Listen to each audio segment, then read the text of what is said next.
Colt knelt, his towering figure folding like an oak bowing to a storm. He lifted one egg that had rolled at his boot and studied it as though it carried the answer to something larger.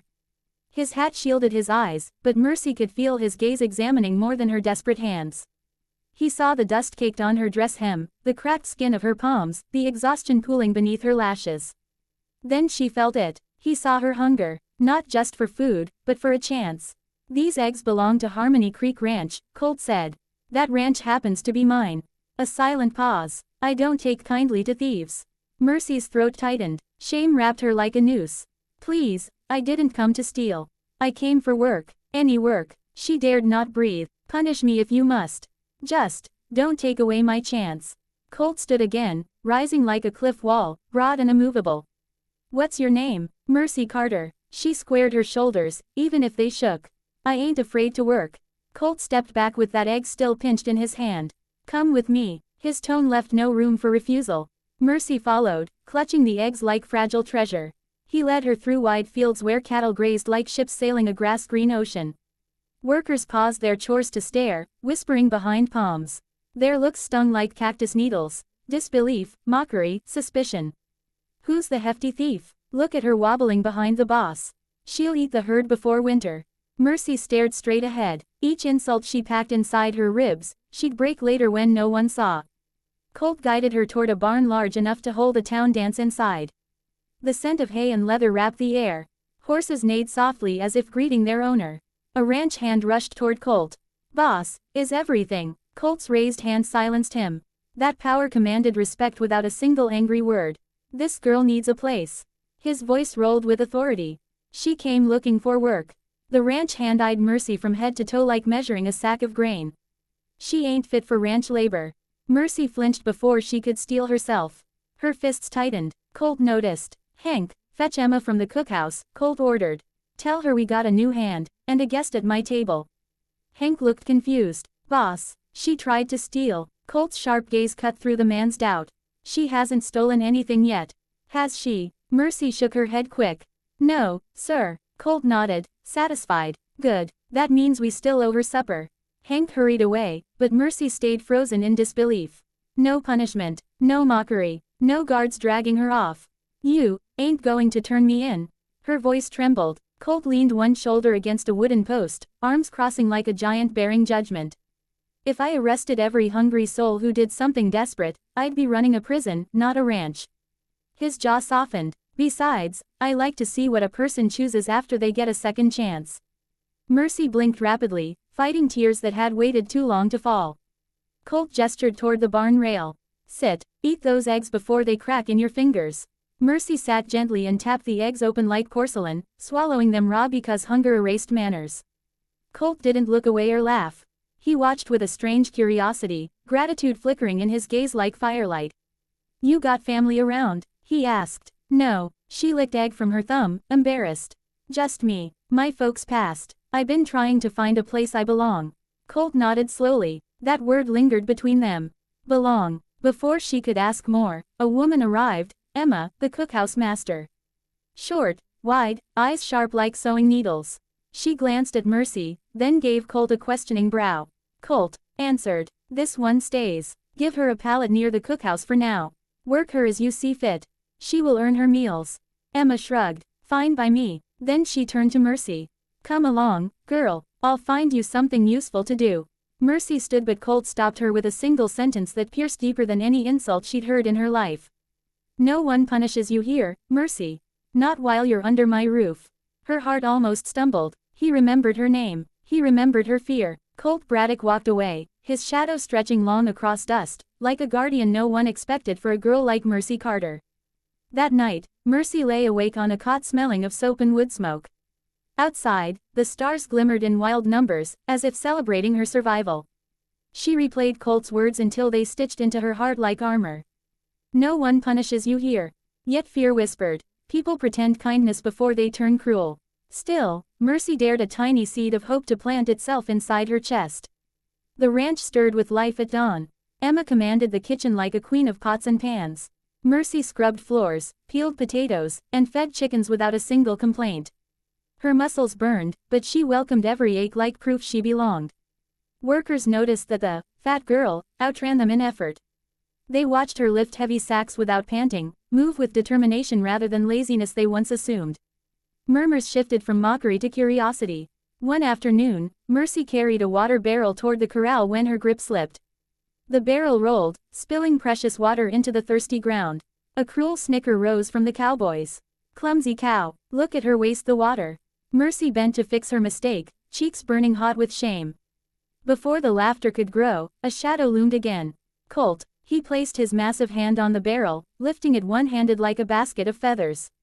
Anyone here think they can do better? His deep voice silenced the yard. No one answered. Colt turned to Mercy. Mistakes happen. What matters is how quick you fix them. Mercy swallowed the lump in her throat. Yes sir. Sorry, sir. No sorry needed. Just keep trying. As Colt walked away, Emma slid beside Mercy and whispered, he doesn't defend just anyone. Makes people wonder why. Mercy's pulse stumbled again. Why indeed? Colt Braddock saw something no one else cared to see. Her hands, her strength, her heart that refused to give up. Weeks passed. Mercy worked from sunrise until starlight. The ranch grew familiar, the people less suspicious. She found laughter again in small moments. She even caught Colt watching her sometimes, his expression thoughtful, almost proud. One evening, Harmony Creek gathered for a town meeting. A dispute erupted. The sheriff pointed at Mercy. This woman trespassed when she first arrived. Town law says she owes punishment. Mercy froze. Her world tilted. The sheriff's hand locked on her arm. Panic squeezed her lungs. Colt stepped forward, the ground nearly shaking under his boots. Release her. She broke the law, the sheriff insisted. Stealing eggs ain't something we let slide. Colt's voice rose deep and dangerous. I won't punish you, Mercy. He faced the sheriff fully. I will marry you. Gasps flew like startled birds. Mercy's vision blurred. What? Colt looked into her eyes with that storm-calming certainty. A wife ain't punished for surviving. She's protected. Town whispers exploded around them. The sheriff gaped. You're marrying her. Colt smirked. Best offer she'll get tonight. Mercy's heart raged like 1,000 wild horses. Marry her. The giant rancher. Her world cracked open in the most unbelievable way. Her answer stuck behind stunned lips as the town waited. That moment, fragile as spun sugar, would decide her destiny. Mercy felt the ground tilt beneath her boots. Marriage. The word exploded inside her chest like fireworks she never expected to see in her life. She had dreamed of belonging, yes, but never dared imagine marriage. Certainly not to a man like Colt Braddock. A man carved by the land itself, powerful enough that others straightened spines when he breathed their way. The sheriff stuttered like a broken wagon wheel. Colt, you can't just marry a criminal to erase her crime. Colt stepped closer, towering like justice wrapped in muscle and denim. Law says once a woman joins a household here, the household head handles discipline. His jaw ticked. I already said I won't punish her. The sheriff spat dust. You already got more land and wealth than anyone around. Why burden yourself with her? His gaze slid over Mercy like she was livestock. Colt's eyes sharpened into steel. Careful, sheriff. That woman has a name. It's Mercy Carter. He paused long enough for the crowd to feel his stance like lightning before thunder. And she's worth more than any acre I own. Mercy's heartbeat stuttered. Her hands shook. No one had ever defended her like that. No one had ever spoken as if she mattered. The sheriff threw up his hands. Fine, if that's your choice, register it with the judge by dawn. He shoved past the crowd, muttering curses. The crowd erupted into chaotic whispers as Colt turned to Mercy. His hat's brim shadowed half his face, but she saw the concern in his eyes. You deserve better than punishment, Mercy. You deserve a chance to build something. A home, maybe even happiness. His voice dropped to a softer rumble. This is how I can give that to you. Mercy's knees wobbled. She clutched her skirt to keep them steady. Why? You hardly know me. I'm just a burden on your ranch. Folks mock me behind your back. Colt shook his head slowly. I hear them. I don't care. He looked at her like he saw a future instead of her past. You work harder than any hand here. You don't complain. You stand tall even when life knocks you down. Marrying you isn't a burden. His voice rumbled like rolling clouds full of promise. It's a smart partnership, if you'll have me. Mercy's heart fluttered like a bird learning the wind. She remembered humiliation, hunger, doors slammed, laughter at her expense, the cold blanket of loneliness every night. This man offered shelter, respect, even a name tied to his.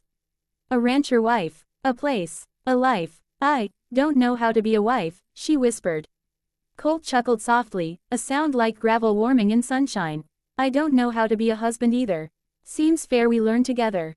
That simple line split open something soft inside her. She nodded slowly. If you truly want this, then yes. I'll marry you. Colt extended his hand. Mercy placed her trembling one inside his massive palm. His warmth wrapped her like a promise the world couldn't steal. The night became a tornado of movement. Emma hugged Mercy like a long-lost sister. The ranch hands stared wide-eyed, some whispering envy, some disbelief. Hank muttered, "Boss done gone crazy, marrying the chubby angel." Mercy pretended she didn't hear. Her heart was too busy beating like a stampede. Colt arranged everything with swift, commanding efficiency. By sunrise, the judge signed the papers, witnesses scribbled signatures, and Mercy Carter became Mrs. Mercy Braddock. The name felt foreign in her mouth. Heavy, beautiful. A simple gold ring slid onto her finger. It gleamed like a sunrise captured in a circle. Applause erupted, some forced, some genuine. Mercy barely heard. Colt's hand on the small of her back steadied her spinning world. After the ceremony, Colt spoke loud enough for everyone to hear, "My wife will live in the main house." Gasps popped like corn kernels. Mercy's eyes widened. "Colt, you're home, the big one. You are my wife, Mercy. You'll live with me." His tone suggested nothing else was logical. The mansion-like ranch house stood tall on a hill, framed by sprawling fields. It was a castle of cedar and stone. Mercy felt like a mismatched puzzle piece walking toward the door. She hesitated on the porch. "I don't fit here," she whispered. Colt looked at her, gently tipping her chin up. "You fit anywhere you choose to stay." That first step inside felt like breaking through every boundary ever drawn to exclude her. Servants bustled, preparing rooms and meals.